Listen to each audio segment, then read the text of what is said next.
आया इंडिया په حقیقت کې د ایشیا کپ 2025 نه انکار کړی دی. د انډیا کرکټ بورډ سیکریټري مکمل حقیقت ښکارا کړی دی چې انډیا په حقیقت کې د ایشیا کپ 2025 نه انکار کړی دی کنه. یو څور ورځې داسې په سوشل میډیا باندې دا خبره ډیره زیاته زیریګرد شوه. ما په یو ویلاګ هم جوړ کړو چې انډیا د ایشیا کپ 2025 نه انکار کړی دی. نو دې کې څومره حقیقت دی او آیا د انډیا کرکټ بورډ دا خبره پټي او انکار ولې کړی دی؟ غټه خبره ده چې انډیا انکار ولې کړو وو. په سوشل میډیا کمې خبرې ډېرې زیاتې زیرې ګرد شوې. په سوشل میډیا باندې دا خبره ډېره زیاته زیرې ګرد شوه چې انډیا کرکټ بورډ په دې خبره باندې د ایشیا کپ نه انکار کړی دی چې د ایشیا کرکټ کونسل مشر د پاکستان کرکټ بورډ چیرمن محسن نقوی دی. او کچري وي د ایشیا کرکټ کونسل مشر محسن نقوی وي نو بیا به انډیا د ایشیا کپ 2025 نه انکار کوي. اوس که ایشیا کپ کې انډیا نه وي یا پاکستان نه وي نو د ایشیا کپ بیا خون نشته دی. ځکه ایشیا کپ کې د پاکستان او انډیا میچ چې کوم وي هغه ډېر زیات امپورټنټ وي او هغه میچ چې کوم وي هغه خلک ګوري هم ډېر زیات. خیر اوس د انډیا کرکټ بورډ کوم سیکریټري دی دیو اجیت د انډیا کرکټ بورډ سیکریټري دیو اجیت بیان جاری کړی دی چې انډیا د ایشیا کپ 2025 نه انکار نه دی کړی. نه دا خبره مونږ ایشیا کرکټ کونسل سره ډسکس کړې ده، نه مو ولا وربلی ویلي دي، نه مو ولا ریټن فارم کې ویلي دي.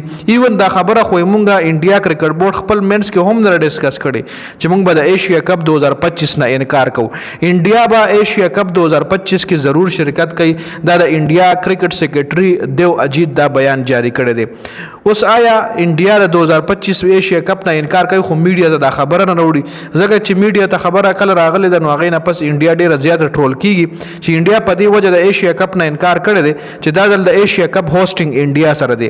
او پاکستان 2023 ورلډ کپ کې انډیا لویلو سوري چیمپئن ټرافي 2025 کې چې د انډیا ټیم وی مونږ پاکستان ته نه درځو، پاکستان ولوي صحیح د مراد دی خو که بیا چېرې د ستاسو په ملک هم د ایشیا کپ یا آی سی سی ایونټ وي نو مونږ هم نه درځو. نو دا خبره بالکل ساين شوې ده، اګریمنټ ساين شوی دی. نو په دې وجه باندې اوس انډیا کرکټ بورډ وایي که چېرې پاکستان ایشیا کپ 2025 هوسټینګ مو سره وي او بیا پاکستان نه راځي نو دا به زموږ ډېره غټه بېعزتي کېږي. نو د ایشیا کپ چې کوم هوسټینګ دی هغه انډیا سریلنکا الریډي مخکې نه ورکړی دی چې هوسټینګ یې تا سره د مونږ د ایشیا کپ هوسټینګ نه کوو.